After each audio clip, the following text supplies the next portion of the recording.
লোকসভা নির্বাচনের বসিরহাট কেন্দ্রে বিপুল ভোটে পরাজিত হয়েছেন ওই কেন্দ্রের বিজেপি প্রার্থী রেখা পাত্র। লোকসভার অধীন 7টি বিধানসভার মধ্যে 6টিতেই পিছিয়ে রয়েছেন তিনি, এগিয়ে শুধু সন্দেশখালিতে। ভোটের এই ফল মানতে পারছেন না রেখা দেবী। তার দাবি, কারচুপি করে ভোটে জিতেছে তৃণমূল। গত মঙ্গলবার লোকসভা ভোটের গণনা শুরু হতেই দেখা যায় তৃণমূল প্রার্থী হাজি নুরুলের কাছে পিছিয়ে পড়ছেন রেখা পাত্র। গণনা শেষ হলে দেখা যায় তৃণমূল প্রার্থীর কাছে প্রায় 3,33,000 ভোটে পরাজিত হয়েছেন তিনি।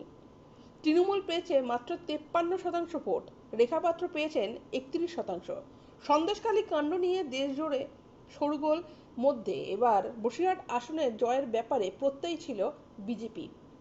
সেখানে হার মেনে নিতে পারছেন না রেখা পাত্র। সংবাদ মাধ্যমকে তিনি বলেন, যে সন্দেশখালী নিয়ে গোটা দেশ উত্তাল হয়েছে সেখানে আমরা এগিয়ে রয়েছি। সন্দেশখালীর মানুষ আমাদের পাশে রয়েছে, আমি তাদের কাছে কৃতজ্ঞ। কিন্তু তৃণমূল কিভাবে কারচুপি করে জিতেছে সেটা আমরা জানি, তাই হার আমি স্বীকার করব না, স্বীকার করছিও না।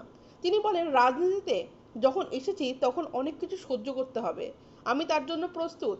গত ফেব্রুয়ারিতে তৃণমূলী মাফিয়া শেখ শাহজাহানের বিরুদ্ধে নারী নির্যাতনের অভিযোগে উত্তাল হয়ে ওঠে সন্দেশখালী। চাপের মুখে একের পর এক তৃণমূল নেতাকে গ্রেপ্তার করতে বাধ্য হয় পুলিশ। শেষে হাইকোর্টের নির্দেশে গ্রেপ্তার হয় শেখ শাহজাহানও। সেই ঘটনায় উত্তাল হয় গোটা দেশ। ওদিকে রাজ্যে ভোট পর্ব চলাকালীন নামগোত্রহীন একটি ইউটিউব চ্যানেলে প্রকাশ্যে আসে একটি ভিডিও।